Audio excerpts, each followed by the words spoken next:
You know, I'm so hungry. I could eat all these cookies. No, Marty, not that one. What? I am hungry. It's potent. What is wrong? What's with this cookie? You'll never wake up. Yeah. Is it a special You might cookie? wake up tomorrow. Maybe What tonight is when it? you want to Is go it a to special sleep. cookie? What is it, bed, Alex? for bed. What is it? It's a weed cookie. It's inedible, Marty. Who made this cookie? I made it, Marty. You made it. Who are you? My name's Bert, and I'm from Stone City Edibles. And this is probably the most popular cookie I have. It's a oatmeal raisin cookie, and it's pretty powerful. So, Marty, if you want to try it, you're going to have to wait till tonight when you get home. Very late tonight. Good idea. I'll wait. And only a small piece. Okay. And then you wait a little while. I got the idea right now. And then you can take some more. Thank you. Well, I love oatmeal cookies, so like, you know, like Yeah, they it's taste gonna good be very too. You know, one thing I really wanted to do was to make a great tasting cookie. I think I did. I tried a few edibles in the past, and they weren't so hot. They were hard. They tasted very grassy or very cannabisy, and I found mine didn't taste like cannabis, and I just happened to be. It's not like I tried. I just did my infusion, and it tasted great. Didn't taste like cannabis. I don't know if it's because of the sugar or whatever, but I made sure that I used high quality ingredients, and it tastes great. And I How think you it tastes infuse great. it? Sorry, like Sorry? how do you infuse it? I originally start with flour with the product. A lot of edible makers start with trim, which is just the trimmings of the marijuana flowers. Low quality. Low quality, yeah. It has THC crystals on it, but very little. I start with the bud. The better product you start with, you're going to get a better product coming out. So, Bert, do you decarboxylate it? Do you heat it before you do your infusion? Yes. I used to actually do it in a double boiler. Then I found a product, I forget the name, we were talking about it before, that decarbs it on its own. So it's like about this big. That cup-looking thing. Yeah. Levo or something, I forget. I don't know. I know that there is a chick doing it. Like I know, like I saw the video, and this hot girl is there that like girl, talking about I it. think her name is Chanel. She's very pretty. She's the owner. Oh, okay. Yeah. She's very good.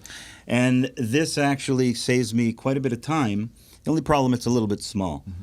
So maybe one day they'll come up with some. But it keeps a lot of the flavor it does. inside the Yeah, it doesn't herb. let it evaporate does. too much. But you know right? what I think the biggest advantage to this machine is that it cycles the temperature up and down on a program, and I don't know that program. So you just plug it in, press a button, it'll cycle to a proper decarb temp, and then it'll cycle back down. And I don't know how they determine that. How long does it take?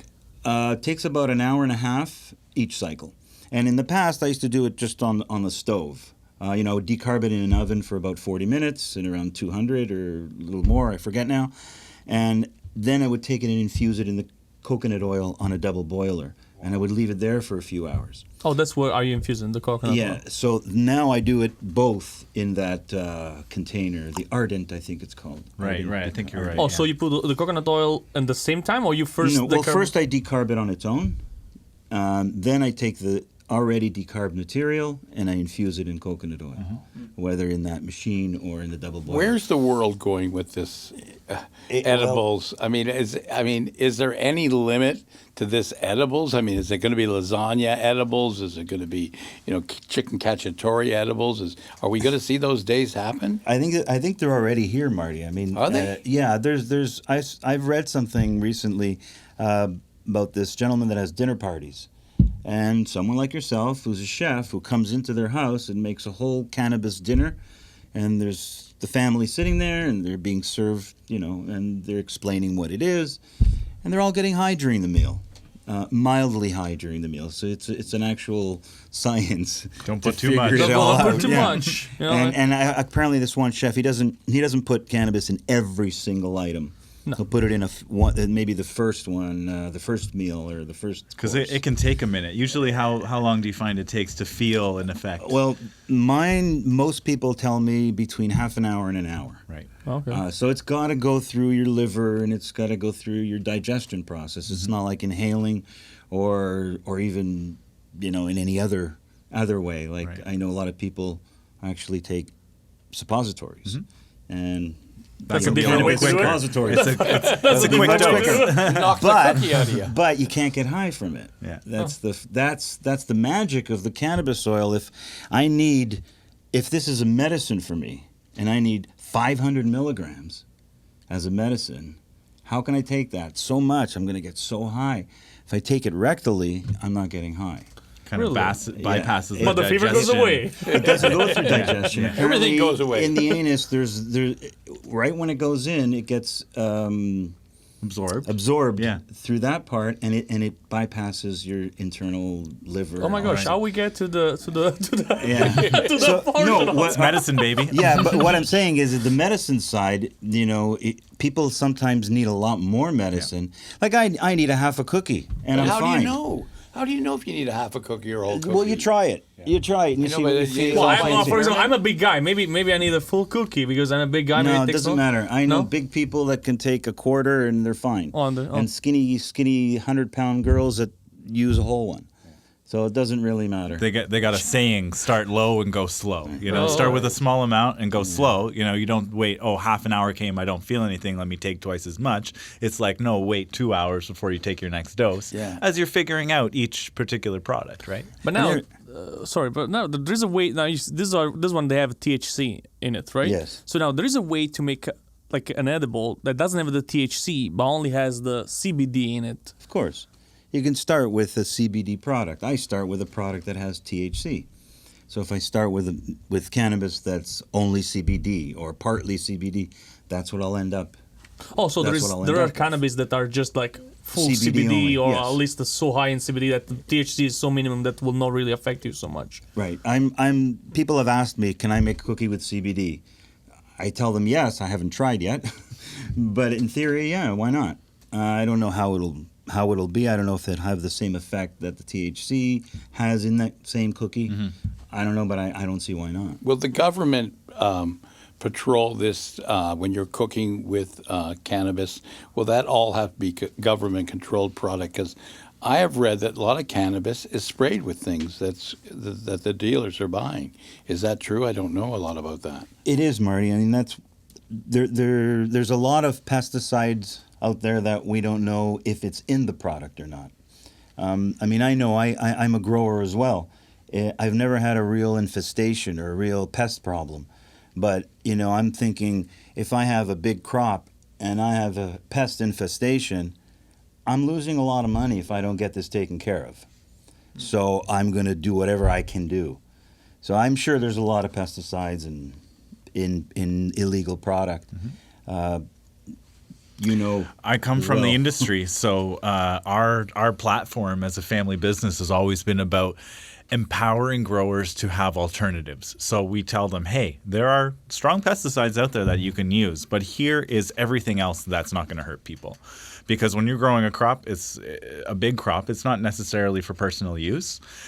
You're probably giving it to others, and do that responsibly. So we always tell people there are safe ways. Just because something is organic doesn't mean it's safe. So I don't like to just say, oh, use something organic, because that's not always true. But we have methodologies and products that can be used to take care of the pests. There's like 4 insects that hurt the cannabis plant, and a couple of different molds that can hurt the cannabis plant, stop it from growing and hurt your crop. So we have ways of dealing with that doesn't put nasty. How do we chemicals. know, Alex? How do we know what's infected and what's not infected? Well, that's the nice thing about the regulated market is they're supposed to not use that stuff. That's good. And just because something came from the non-regulated market doesn't mean that it didn't. But now that cannabis is legal, you can send your cannabis away, whether it was grown by yourself or one of these big companies or someone else. You can pay the $75 to have a bag tested for everything, heavy metals, pesticides, THC, whatever you want. You can get a report done by these labs, and they're doing a lot of it. I actually I work with one of these labs in Vancouver, and we have our clients send their product away all the time and have it tested. So testing. and it can be done.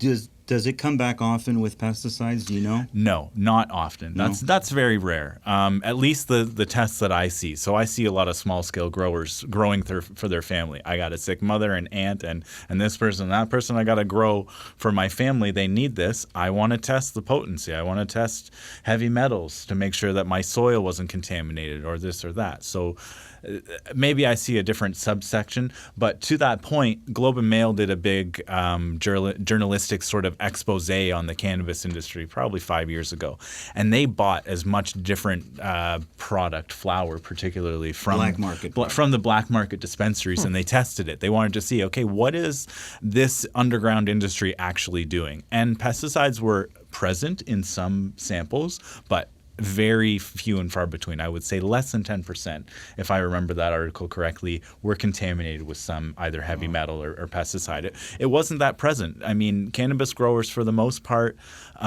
do care about their product, and they do care about their consumer to the level that they want to protect them from that. I'm using actual pests for pest control. Yeah. I use Beneficial ladybugs, beneficial insects. I have a little insect house even to attract them. Yeah. And Some frogs. I have another garden right next to it that's just a wild garden, and there's tons of bugs there. That's right. And you see them all fighting each other, but Mother Nature's already figured this out. yeah, we don't it's got a need to balance. use these crazy It's got a balance. pesticides. I mean, when you got a big corn grower out there, and they're trying to kill the weeds and the this and the that, and they don't care. They're going to spray some pretty nasty stuff on there. But by and large, the cannabis growing community is a little bit more mindful, a little bit more present about this sort of thing. They're not all the same, because there's lots of big scale growers, and they do use really damaging and harmful pesticides. That is there. But I would say that it's probably a little less prevalent than some media outlets would have you believe, that just because it's not this regulated stuff means it's inherently unsafe. And to that point, some of the big companies have been caught after they've sold their product with some pretty nasty pesticides and products on their regulated cannabis. So it's not just cut and dry that it's that way. And certainly people like yourself can freely grow it either under the personal or under the medical and grow good product. I mean, I'm in a bind in one way. I grow it, and I grow it under my medical license. I'm not able to sell this, obviously, and there's many of us in the same situation. So we're just waiting for legalization. Further legalization, because what we have right now is a regulation. Is the first step? No. Yeah, it is. It is the first step, and there's been a lot of great things. I mean, the initial program that they put together was to take away the people's right to grow themselves, and people rightfully got up in arms and went all the way to the not the Supreme Court, but Superior Court in BC, and they won the right back to grow for themselves. And then that is now a precedent that's set. You won't be able to take the right for people to grow for themselves anymore. Wow, amazing. Alex, you are so amazing because you dedicated your life to food. You went from being a butcher to working at a summer camp to now with these cookies. Bert. Sorry. That's why I say, He's got my story. Wow, I got Sorry, I got mixed up with the names. Did you try and nibble I on the think I had a cookies? bite of the cookies. I don't know who I'm talking to. No, Bert, I'm saying sorry. Those cookies, I did have one bite before, guys. I'm so sorry. No. I did have one. There were 4, and I did have one, so I'm feeling no pain. No one told me it was sort of a wacky cookie. So I just want to say that you have had an amazing career dedicated to food and people. I get the name right, Bert, right? Yeah. And you worked in the We've summer only known camp each other for about 30 years. 30 years. And now the cookies, and I hear people just are loving them. Yeah, I was very surprised. I mean, it was done just for a few people who are suffering from pain and issues, and they asked me to try it. And I said, listen, I'll try it, I'll do it for you, but I could waste a lot of money here, because it was a little expensive a few years ago, a lot more than it is now. And I went through a good 2 to 3 ounces before I really figured out a recipe and the quantity, because that's what I was afraid of. You got to hit the right quantity. And now I think I've hit the right quantity. My system is routine and it comes out consistent. And I think that's the most important. And you're using always the same strength, the same strain. Yeah, I try. I mean, in the past I've done like low strength and high strength, but now it's just one strength. Okay. You want a low strength, have a small piece. So I think it just creates more consistent products for me. I think once I'm in a kitchen and I'm legalized and I have equipment, it's a different ballgame. We're still in a cave now. I mean, it's unfortunate. I mean, yes, we're legal, but I'm still doing this out of my house. Right. So you can't give a website out. You could give a website out without saying you're selling the cookies. Yeah, like I have like a if website. a listener's My listening now. website Don't give is- your address out. All this water's gonna come to your house. Well, my website, stonecityedibles.com. Okay, what is it again? Stonecityedibles. What again? .com. Sorry, it works. I'm a little buzzed. But Everything's kind of, the room is Edibles.com. moving around and around. What's it called again? Stone City. Stone City Edibles. Edibles, and they .com. can .com, and they can contact you. Yeah, Not about buying cookies. No, if you go But- on my website, you used to be able to buy cookies on my website. Yeah. Now you can't, but you can just see what's there. And people send me emails. Stone City Edibles 2016. I think it's time for another At cookie. Gmail. Stop, Marty. Get away. I love Marty, it. you're gonna end I've up- never had so much fun. This is wild. You're gonna end I up, am having some. sleeping in I that tell you, chair. this cookie. I don't know what happened. I feel like I'm flying. What's in those cookies? Well, thanks so much, Bert, for coming in today and sharing your smelled experience. Yeah, I know. Get it away from I'm getting hungry just looking at that, so maybe I'll take one home thanks. and enjoy a little later. So really, and thanks please for call joining. me tomorrow and let me know how it goes. Well, good. Yeah. Well, That's how you sure it'll Thank be you, great. Jeff. Oh, no, I mean Bert. Can you get it right? Come on. I'm sorry. I mean Bert. Thank you, Bert. Short-term memory. Pleasure to meet you, Bert. Pleasure Oh to my meet you. God, I'm just going to stay here for the rest of the show. Marty, relax. You'll be okay.